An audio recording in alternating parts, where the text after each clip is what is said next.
Hello, everybody. Welcome into the Kocsis Sports Podcast, episode 4. I'm your host, Christian Kocsis. Today, we're going to be getting into some interesting NFL Next Gen Top 10 stats. But first, this podcast is being filmed using Streamlabs Ultra. Super easy, super cheap. If you're looking to get into content creation or making videos, live streaming, whatever it may be, Streamlabs Ultra is the way to go. If you're interested, head to my description in the video and sign up for a year membership. You won't regret it, and it's super easy to use, very reasonably priced. But without ado, let's get into it. So we're going to be going over some interesting NFL Next Gen stats, top 10 lists today. So we're going to be going over the top 10 pass catchers, top 10 most explosive rushers, top 10 deep ball passers, and top 10 pass disruptors. So we're going to start off with the top 10 pass catchers according to NFL Next Gen stats. Most of these, the list based on, the receiving and the passing are based off of completion percentage over expected. So basically, there's a completion percentage, catching the ball, catch percentage, completion percentage when throwing it, and then there's an expected completion percentage or catch percentage based off of the targets and the market share that a receiver gets, that a quarterback, how many times a quarterback throws, the kind of throws. There's a lot that goes into it. Basically, there's an expected number, and then usually the difference between those numbers is what kind of ranks these players. So a receiver with a high completion percentage over expected is going to rank very highly, given that they overproduced based off of expectations. So we're going to list the names that just missed the cut. Few surprising names in this list. So DK Metcalf, Seattle Seahawks. Noah Fant, Seattle Seahawks. Very surprising to hear him there. Keenan Allen, Chargers. Tyler Lockett, Seahawks. Plethora of Seahawks receivers, as you can see. Donovan Peoples-Jones on the Browns. Very surprising, but he's a great deep ball catcher. Justin Jefferson just missed the cut as well. So number 10, we're going to start off with Terry McLaurin. He had a catch rate over expected of 6.8%. So this is a kind of a surprising that he's been able to produce at this level consistently on the Commanders, and given the level of quarterback play he's had. Last year he had Carson Wentz, Taylor Heineke, and in Week 18 he had Sam Howell. So he put up a good stat line last year. It's a shame that he has the turf toe, injury right now. It's going to probably linger for a little bit. Otherwise, I'd probably have him a lot higher in my rankings. He's a great receiver, great player, just kind of been stuck on a bad franchise. Number 9, Stephon Diggs with a catch rate over expected of 6.8%, tied with Terry McLaurin. Great receiver, great offense, phenomenal quarterback. Not much to get into, on him. He had 108 catches on 129 yards and 11 touchdowns. So he's one of my top guys this year. I believe he's wide receiver 8 or 9. He's a, absolute monster on a phenomenal offense. Great quarterback. So you should draft him everywhere you can. Devonta Smith, this might surprise people, but he had a PFF grade last year of 81. So he definitely, a lot of people think that he just overproduced and inflated his stat lines when Dallas Goedert went down, but this is not the case. Devonta Smith is a very good receiver, and if he can positively, if he can improve those touchdown numbers this year and have some more positive regression towards the mean in that department, there is a possibility that he could outscore AJ Brown. I don't predict that. But at the end of the year, if the Eagles are successful again, they have a great year. Jalen Hurts passes the ball around like I think he's going to pass the ball, exceptionally well. When we look back on the year, Devonta Smith is higher in, the finishing rankings than AJ Brown. It would not surprise me one bit. So he has a catch rate over expected of 6.9%. So number 7, another receiver this doesn't really surprise me, him being here. T. Higgins, he has a catch rate over expected of 6.9%. He is perhaps the best wide receiver 2 in the NFL, and he would be a wide receiver 1 on most NFL teams. He just so happens to be on the Bengals across from Jamar Chase, one of the top 2 or 3 best young receivers in the NFL. So he's a very good young receiver, and he's going to continue to produce at a high level on a per touch basis.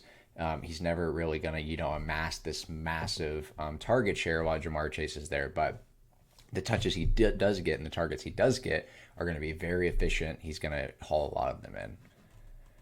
Number 6, Very surprising name on this list with a catch rate over expected of 7.2% is Tyler Boyd on the Bengals. So this Bengals trio of receivers in Jamar Chase, T. Higgins, and Tyler Boyd is perhaps the best in the NFL by a good bit, I would say, unless the Seahawks this year and can have a big year from Jackson Smith and Jigba, in which case, I might give them the edge.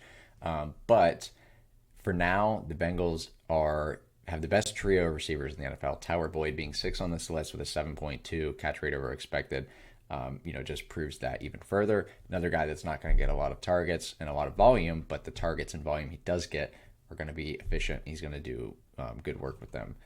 Number 5, this name doesn't surprise me at all. Cooper Kupp, catch rate over expected 7.2%. One of the best receivers in the NFL. Before his injury, I had him as my wide receiver 2. If you watch the rankings video, PPR rankings video, he is an absolute stud on a bad, struggling offense with an aging, struggling quarterback. But Matthew Stafford is, good enough now in this stage of his career to get the job done if he's got enough pieces around him. So it's a shame that Cooper Kupp got injured, but later in the season, if he can return to form and get healthy, he's going to be right back on this list in this kind of range.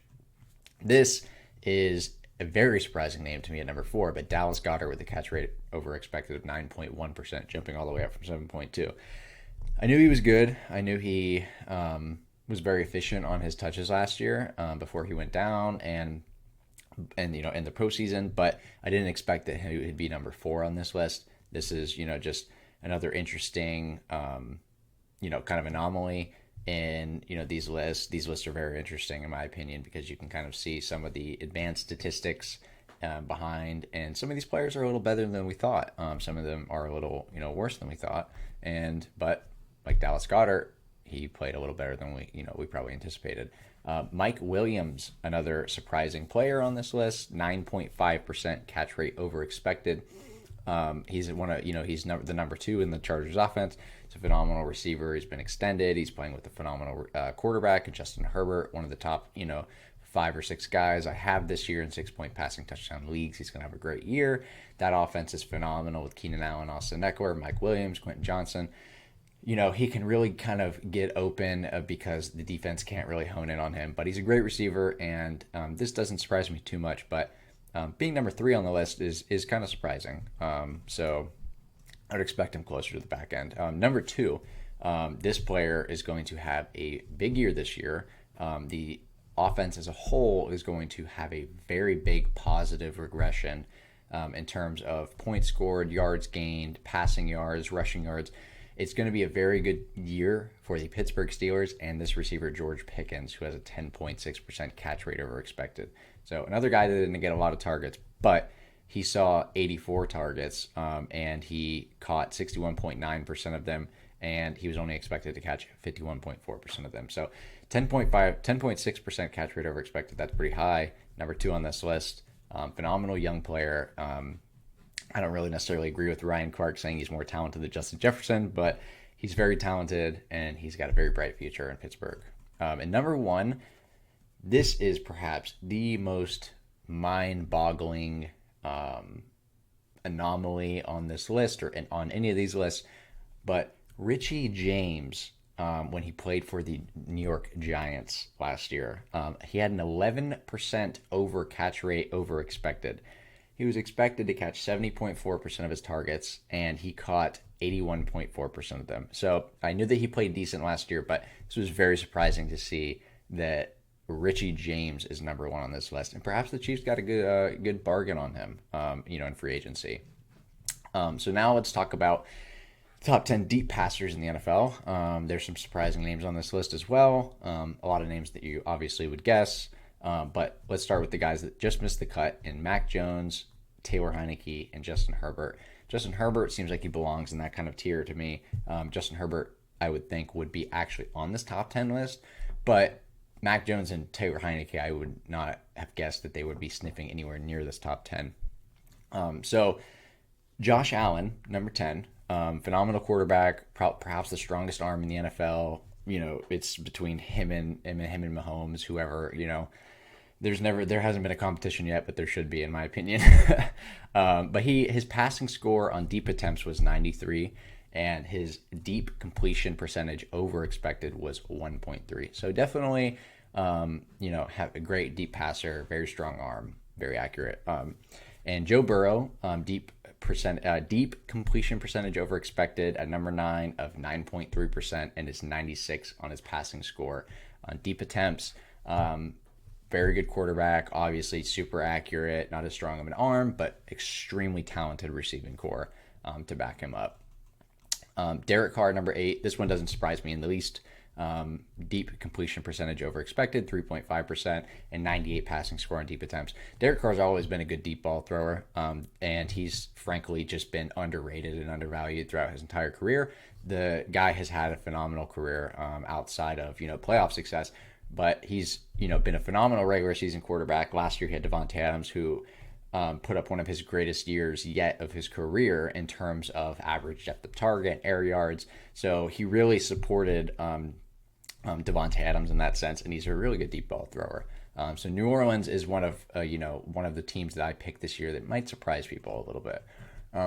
This one shocks me, just given the lack of success that this quarterback had and the team had, and the hype that was surrounding them before the season, and the bad play on short to intermediate throws. The fact that Russell Wilson at number 7 could be, have this kind of success last year on deep balls, with a passing score and deep attempts of 99 and a deep completion percentage over expected of 1.9%. It's very shocking. I wouldn't have expected that at all. So it's another cool nugget of data to kind of look at, that maybe he could have a bounce back season. I'm not really projecting that, but that deep ball is still there. So maybe if he can kind of hone in on that short to intermediate routes again, although Jerry Jeudy going down certainly doesn't help that. Patrick Mahomes at number 6, deep completion percentage over expected of 4% and 99 passing score and deep attempts. He didn't throw the ball deep as much last year, only had 1 deep touchdown, 0 interceptions. Baker Mayfield, oddly enough, had more 20-plus yard touchdowns than him last year. So very interesting, but another case of, a great quarterback, could throw the ball, very strong arm, very accurate, obviously best quarterback in the NFL right now. Kirk Cousins at number 5, 8.5% deep completion percentage over expected, and a 99 passing score on deep attempts. This one doesn't really surprise me. He's a phenomenal quarterback in terms of his accuracy. He's got the best receiver in the NFL in Justin Jefferson. I think that he's a little undervalued and underrated in terms of his career and in terms of what he can do in the pocket. So that doesn't necessarily surprise me at number 5. All right, and moving on to number 4, we have Dak Prescott with a deep completion percentage over expected of 10.3% and a passing score and deep attempts of 99. Dak Prescott doesn't surprise me being here at all. He's been a great deep thrower his whole career so far in Dallas. And CeeDee Lamb's a phenomenal deep route receiver. So this doesn't surprise me. Great quarterback. Jalen Hurts, he really took a huge step last year in the deep ball with A.J. Brown and Devonta Smith, mainly A.J. Brown on those deep touchdowns and deep targets. So he had a deep completion percentage over expected of 9.4% and a passing score on deep attempts of 99 as well. So this doesn't surprise me. He is my number 3 quarterback in the NFL right now, and behind Mahomes, Burrow, and in front of Allen. Number 2, this doesn't really surprise me either, given the success he was having with Tyreek Hill and Jalen Waddle before he got injured a bunch of times. Tua Tagovailoa, 10.4% deep completion percentage over expected, another 99 passing score of deep attempts. He's going to have a great year this year in Miami if he can stay healthy. He's put on some weight, learn judo so he can learn how to fall properly. I don't know how much that's going to help, but he put on a sizable amount of weight. So I think that he's going to come in. He's going to have a little bit of a stronger arm. He's going to stay healthy. If he can avoid those hits to the head. Mostly those injuries he was getting last year were kind of fluky injuries, bunch of concussion type of injuries. So I'm glad that he's okay now, and hopefully he can stay healthy, because if he can, I envision him having a top 8 fantasy quarterback season, and Tua and Tyreek Hill and Jalen Waddle having great years as well, and this Miami team being able to have some relative success. But they're in a very hard division, very hard conference. So I don't see them making the playoffs necessarily, but I see the offense having some success. And at number one, this might shock a lot of people, but Geno Smith, he had a phenomenal year last year. 13.2% over deep completion over expected, 99 passing score on deep attempts as well. He was a great quarterback last year. People are forgetting this. I don't know why he's going in the back of these fantasy drafts. He is a great player who just got Zach Charbonnet and Jackson Smith-Njigba added to this offense that was already one of the top offenses in the league last year. He's going to be great this year. I have him as my quarterback 9 in front of Justin Fields at 10. So he's going to have a great season. I think that the Seattle offense is in general being slept on a little bit outside of maybe Kenneth Walker. I'm not a big Kenneth Walker guy this year, given that they spent second round capital on Zach Charbonnet. So let's move on to the most explosive runners. So the players that just missed the cut, some familiar names: Jalen Hurts, Josh Jacobs, Aaron Jones, Daniel Jones, Miles Sanders, and Jeff Wilson. Jeff Wilson and Daniel Jones are a little surprising, but Daniel Jones was really starting to pick it up in the rushing department towards the back half of that year last year. And, people were calling him Vanilla Vic, and he was having a great year on the ground, but not really through the air. And I don't really envision him having a great year through the air. But in terms of explosive rushing, sure, I understand. So Dalvin Cook, number 10, he's still got it. People think he's washed. I don't know why. This is why he scares me signing with the Jets in terms of Breece Hall's value. But he had 57 15-plus mile-an-hour runs last year and a 15-plus mile-an-hour percent in terms of runs at 21.6% of his carries. So he really was good. He logged one of the best top speeds last year for running backs at 21.68 miles per hour. So he's very fast. He's very explosive, and he's still got it. Otherwise, we'd see these numbers kind of tipping down a little bit. Josh Allen at number 9, 44 15-plus mile-an-hour runs and a 35.5% 15-plus mile-an-hour run percentage. Dude's a stud, strong arm. He can run the ball. He's one of the best rushing quarterbacks in the league. And he's huge, so he's very good, very explosive. Derrick Henry at number 8, 57 of those 15-plus mile-an-hour runs, and he had a 16.3 15-plus mile-an-hour run percent, which is even more impressive, just given the volume that he gets every year. So if he's clipping off 16% of his runs at 15-plus mile-an-hours with the total volume he's getting, that's kind of surprising, especially at his size. He's one of the bigger running backs in the NFL, so he's a very good player. Saquon Barkley at number 7. He had a great year last year. A little inefficient, but kind of a boomer bust type run style, which is kind of, theme throughout his career. Even in his phenomenal rookie season, kind of, gets a yard or two here or, a 40-yard gain or something like that. And then he ends up with, 4+ yards a carry on the season. But how'd he get there? It was a bunch of very short runs and some more long runs. So very boomer bust, not kind of a Nick Chubb or Derrick Henry where they're clipping off 4, 5, 6 a carry. But he had 48 15-plus mile-an-hour runs and a 15-plus mile-an-hour run percent of 16.3%. So another very explosive runner. Nick Chubb, number 6, doesn't surprise me at all. 15-plus mile-an-hour run, 16.6%, 15-plus mile-an-hour run percentage. Dude's an absolute beast. For my money, he's the best pure rushing running back in the NFL. Derrick Henry's probably right behind him. Guys like Josh Jacobs, Christian McCaffrey, those kind of guys are right behind them as well. But number 6, not shocking. Tony Pollard, he's one of the more explosive guys in the NFL, and he's really been kind of overshadowed by Zeke these past couple of years, but he's been very, very, very explosive and very efficient at his limited touches. Dude's going to be an absolute beast this year. I have him as my running back 3 in PPR leagues and my running back 1 in standard leagues. So I think he's going to get a lot of groundwork. 15-plus mile-an-hour runs, 43 of them. Given his limited touches, it makes his 15-plus mile-an-hour run percent 22.3%. So very high there. Number 4, Lamar Jackson. Obviously, him and Justin Fields, best running quarterbacks in the league. Extremely fast. He had 41 15-plus mile-an-hour runs, 36.6%, 15-plus mile-an-hour run percent. kind of shocking given the injuries he was having last year. But I guess when healthy, he was still that guy on the ground.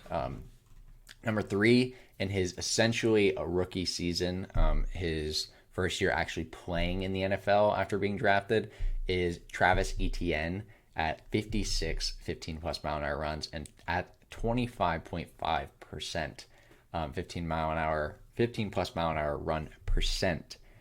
So he's very explosive. It sucks because they brought in Tank Bigsby, who they used a second day draft capital on. So Tank Bigsby's good as well. So as far as fantasy goes, Travis Etienne makes me very, very, very nervous taking him where he's going in the third round, early fourth round. So it's not really worth it to me, but he is one of the more young, explosive running backs in the league. At number two, another player that's unfortunate that their team spent second day draft capital on another running back given their success, Kenneth Walker III, 57 15-plus mile an hour runs and a 15-plus mile an hour run percent of 25%. So once he got all the work last year, he was the guy. He was having a phenomenal back half of the season. Won a lot of people leagues. He's absolutely phenomenal. Logged a 22.09 top speed, which led all rushers last year. And it's hard to say what his future holds, given that they drafted another running back. But he could still have a lot of success. Just not as in terms of fantasy. I'm not wanting to take him where he's going. And number one, unsurprisingly, given his rushing success last year, is Justin Fields at a 55.6% 15 mile an hour plus run percent, which is absolutely insane, way higher than all these guys. He has a 99 explosive score. None of these other guys have that. He's got a 89 15-plus mile an hour runs in the NFL last year, most in the NFL. Phenomenal rushing quarterback, but he cannot continue that for the rest of his career. So my fears with him are that the Bears are going to want to rein him in a little bit for health and longevity-wise, try to make him pass more, and that's just not where his skill sets are. If they want to succeed, if they want him to be the best player he can be, given that it won't be for as many years as some other quarterbacks, they need to allow him to run and be that elite runner and playmaker that he is.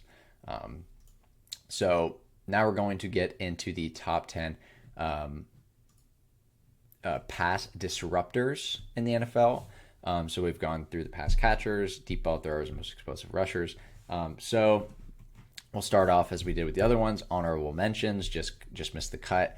At Max Crosby, Zadarius Smith, Josh Sweat, Sam Hubbard, Dexter Lawrence, Khalil Mack, and Josh Allen of the Jaguars, not of the Bills. Josh Allen, outside linebacker, Jaguars. So none of these guys are really surprising to me. They're all phenomenal players. Max Crosby, I would have thought would have been a little higher. Perhaps Khalil Mack, I would think, would be a little higher. But at number 10, we have Quinnen Williams. So the stats that were measured for this were quarterback pressures, quarterback pressure rate, hurries, sacks, and turnovers caused by quarterback pressures. So I'm going to read off these stats for you guys, and then we're going to move through the list like that. So he had 49 quarterback pressures, 13.4% quarterback pressure rate, 31 hurries, 12 sacks, and 3 turnovers from quarterback pressures. He's a phenomenal young defensive tackle for the Jets. The Jets defense is built around him, and they're going to have a lot of success. He's going to have a lot of success. Brian Burns, defensive end, Carolina Panthers. He had 62 quarterback pressures, 12.9 quarterback pressure rate, 42 hurries, 12.5 sacks, and 2 turnovers caused by quarterback pressures. Guy's an absolute beast. That's why he is trying to kind of hold in for some more money. The Panthers need to desperately pay him or trade him. He is a great young pass rusher in this league, and he can make any defense semi-successful, even if they lack talent outside of him, kind of like the Panthers do. And at 8, unsurprisingly, Matt Judon for the Patriots. This guy is very underrated in my mind. I don't hear a lot of people talking about him, but he's one of the better pass rushers in the league. He just got paid. He's got some more money. He's got 50. He was at 50 quarterback pressures, quarterback pressure rate of 11.8%, 39 hurries, 15 and a half sacks, and 3 turnovers caused by quarterback pressures. And he just, last year, the first half of the season, he was on a complete tear and he kind of slowed down. But he's very underrated in my opinion. He's one of the top pass rushers in the NFL, and he doesn't get enough credit for it. Number 7, Javon Hargrave for the 49ers, defensive tackle, but he played for the Eagles last year. He had 53 quarterback pressures, 13.2 quarterback pressure rate, 25 hurries, 11 sacks, and 4 turnovers caused by quarterback pressures.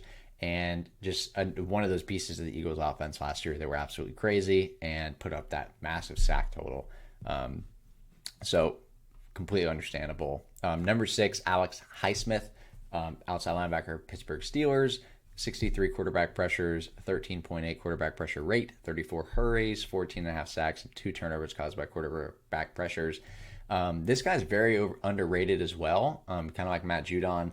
No one ever talks about him, and perhaps it's because he's on the same team as TJ Watt, who's one of the better pass rushers in the NFL in general. But this guy's an absolute beast. He put up 14.5 sacks last year, and he just doesn't get talked about like TJ Watt and other guys on this list do, and he needs his due. He's very underrepresented in the media and very disrespected as a player, and he is a absolutely great pass rusher. Number 5, complete game wrecker, who's holding out right now for the Chiefs, defensive tackle Chris Jones. He had 55 quarterback pressures, 10.3 quarterback pressure rate, 34 hurries, 15.5 sacks, and 4 turnovers caused by quarterback pressures. That is a lot of sacks for defensive tackle. He is the second best defensive tackle in the NFL behind Aaron Jones, and he is looking to get paid as such. Unfortunately, there's back and forth with him and the Chiefs, and he's holding out, and he said he's willing to hold out through week 8. So we will see what happens, who caves first. But when this guy's on the field, he's an absolute game wrecker of a player. So number 4 on this list, Hassan Reddick, another one of those players on the Eagles defense last year that just completely lit it up and put up massive sack totals. Outside linebacker, 62 quarterback pressures, 15.4% quarterback pressure rate, 33 hurries, 16 sacks, and 3 turnovers caused by quarterback pressures. He is an absolute beast, one of the best pass rushers in the NFL. Not much to say there. Myles Garrett coming in at number 3, perhaps the second or third best pass rusher in the NFL, depending on what list you look at. I think it's Nick Bosa, and then probably Myles Garrett, 3 behind Micah Parsons. But 72 quarterback pressures, massive amount, 16.3% quarterback pressure rate, 48 hurries, 16 sacks, and 3 turnovers caused by quarterback pressures. So had a big year last year, one of the best. Nick Bosa coming in at 2, 73 quarterback pressures, 15.9% quarterback pressure rate, 45 hurries, 18.5 sacks, and 3 turnovers caused by quarterback pressures. He may not have quite as many sacks as he did last year, given that he's probably not going to play week 1 because he hasn't been at camp and hasn't reported the team yet for all preseason. But rumors are that a contract extension is imminent any day now, in the next couple of days before the season starts. But there is a chance that they get a contract done before the end of before Friday, and he reports to the team. He suits up for the game. He has probably 20, 30 plays he's in for, and he's one of those players. He only needs 20 plays, and he could come out of the game with 2-3 sacks. So you never know. But number 1, who I think should be number 2, but Micah Parsons, linebacker for the Dallas Cowboys, kind of can play any position on the defense. Dude's an absolute athlete. I think he's one of, if not the best defensive player in the NFL entirely. 70 quarterback pressures, 16.4% quarterback pressure rate, 43 hurries, 13.5 sacks, and 5 turnovers caused by quarterback pressures. So he is a stud. He can play on the edge. He can play in the inside. He can play linebacker. He can play safety. He can play corner and cover receivers. Like, he's an absolute athlete. Number 1's kind of, number 1 maybe not deserving, given Nick Bosa. is on this list at number 2, but absolutely great player. I have no problem with him at number 1. But that's the end of the list, the top 10s, given that from the Next Gen Stats lists. I thought that they were very interesting. I came across them, was reading through them. And some of the players, like Russell Wilson, Donovan Peoples-Jones, Geno Smith at number 1. Justin Fields is the most explosive runner in the NFL. Some of these were kind of surprising and interesting to me. So I figured I'd share them with you guys, do a whole podcast episode on them. Just made sense. So if you like this video, go ahead and give me a like, subscribe to the page. We're going to be pumping out daily content. So you can hit my socials in the description as well, X and Instagram. Post there very often for up-to-date and frequent conversation and updates. Go to the Discord channel in the link below in the description. And once again, if you're going to be doing any sort of content creation or making videos, Stream East Ultra, sign up, year membership down at the link in my description.